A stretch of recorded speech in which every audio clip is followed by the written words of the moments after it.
THOR News presents Comet C-2012 S1 ISON and WTF Earth. Seriously, bro. Part 27. Did NASA know about ISON in 2008? Well, put on your best cowboy tinfoil hat, grab your gardening gloves, and glide into your dancing shoes, because we are gonna bogey boogie down the rabbit hole. We are gonna examine a brand new conspiracy that I have thought up all by myself in my brain. We're probably gonna sing a song of old laments, and I'm gonna find glory in a broken heart and a sad face. So come on, let's go.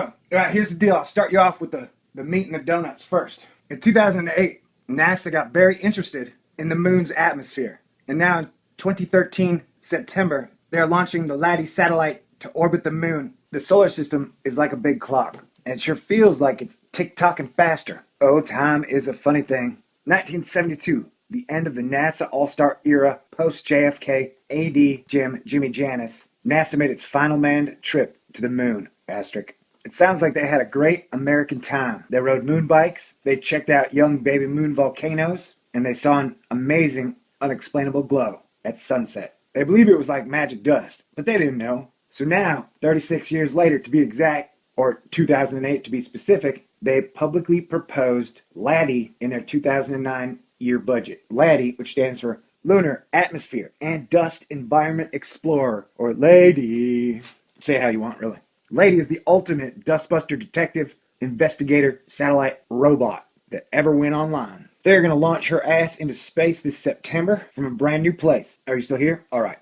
This is where the story gets good. So LADEE, L-A-D-E-E, will launch into space, fly to the moon. She's kind of slow, so it'll take her a month. She'll get there about October 13th, I think. And then her job is to fly around the moon, measuring dust in the moon's atmosphere in many different spectrums. Now, I thought that sounded weird, so I Googled it. I said, does the moon have an atmosphere? And everybody else was like, no. Except for NASA was like, wait, we changed our mind 4 months ago. Yes, it has an atmosphere. And that is why we are sending up this $100 million super robot to measure all the dust in orbit around the moon's atmosphere. Right. You with me? Now, LADEE is going to be flying around the moon for 100 days. And then it's robot seppuku, where it takes out its robot sword and it sticks it in its stomach and goes left, right, up, down. No, seriously, it's just going to crash into the moon. Asterisk. So here's the deal. LADEE, which was proposed in 2008 from a sketch from 1972, will be rocketed into space towards the moon in September. And somehow LADEE will be flying around the moon the exact time ISON is passing by. Ain't it cool how official science can totally correct itself after like 50 years of thinking one thing and swearing by it as the gospel, and then just the next day do a 180, change hats, be like, oh yeah, all that stuff about there being no atmosphere on the moon, that was totally wrong. There's totally an atmosphere in the moon, dude. And you're like, oh, okay, let's explore that again. LADEE was based off of a Apollo mission, the last manned mission to the moon, in 1972, and in 2008, they were like, hey, let's have a satellite up by the moon checking the moon's atmosphere for dust and all type of different light spectrums. I mean, is it a coincidence that this $100 million dust detective will be there during the time ISON passes us both ways? LADEE will be there checking out ISON's junk as ISON double dusts us.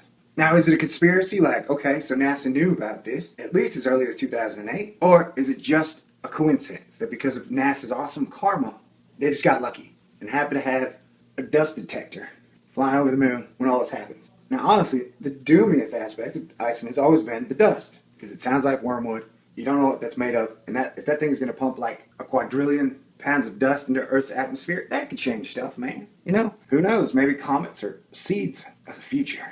So I just got to ask that question. And if that wasn't weird enough and conspiracy-ish enough for you, you know that 1998 movie, Deep Impact? Well, President Morgan Freeman in that movie described Robert Duvall's character as the last man to walk on the moon. And Apollo 17 was the last manned moon mission. So in Deep Impact, they make a reference to Apollo 17, which I've tied back to LADEE, which I've tied back to ISON and the double dusting. Now, this is flimsier, but Apollo 17 was launched from a Saturn V, a Saturn V, which is a V, and then LADEE will be launched from a Monitor V, which is a 5, which is a V. So make of all this what you will. It seems mildly suspicious. And speaking of mildly suspicious, alright, so the Deep Impact spacecraft took photographs of ISON the 9th. The Deep Impact spacecraft took photos of ISON on August 10th, and then the HiRISE supposedly took photos of ISON on the 20th.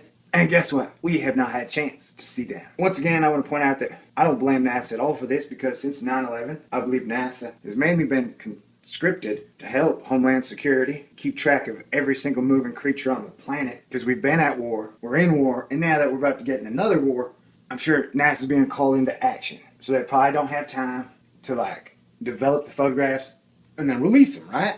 And let's remember that like Nancy Pelosi and John Boehner are probably calling the shots at NASA. And those dudes may be like, all right, let's deliberately mess with Americans like they like to do. And so that, you know, they're not letting NASA cooperate with us at all. So it's not NASA's fault, man. It's just like if some of our wonderful Navy boys drop bombs on Syria, they were given orders and they follow orders. NASA does the same thing. So it's not NASA's fault. We're not looking to blame anybody here. THOR News is not about blaming people, because it's all of our damn faults. But either way, whatever reason in this jacked up Comet ISON campaign, to not get photographs, it's highly suspicious, especially after the Flying V controversy, Klingon ship. Oh, and on that note, our V has showed up back and forth in the sun a few times. Alright, and in sad news, I have a broken heart. My hero, Amy Mainzer, the queen of the brown dwarfs, has blocked me on the Twitter. Now, I knew this was coming. I really did. You know, and to be fair, I made two snarky comments to her. One, I compared NASA to Congress, which would be an insult to anybody who's intelligent, I imagine. And two, I made a crack about NASA working with Goldman Sachs to mine asteroids for gold, diamonds,